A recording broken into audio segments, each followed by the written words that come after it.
બે ખેતરોની માથે એક મોરલો બોલતો હતો ને કોયલ બેઠ બેઠ વિચાર કરતી.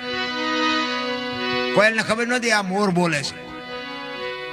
શબ્દો પર ધ્યાન આપજો, અમુક અમુક વાતો બે દી પછી સમજાય છે, ચિંતા ન કરતા. એ મોરલો બોલતો કોયલને એમ થયું કે આ સુંદર મજાનો અવાજ આવે છે, કોણ બોલતું છે? એને ખબર નહોતી મોર બોલે છે.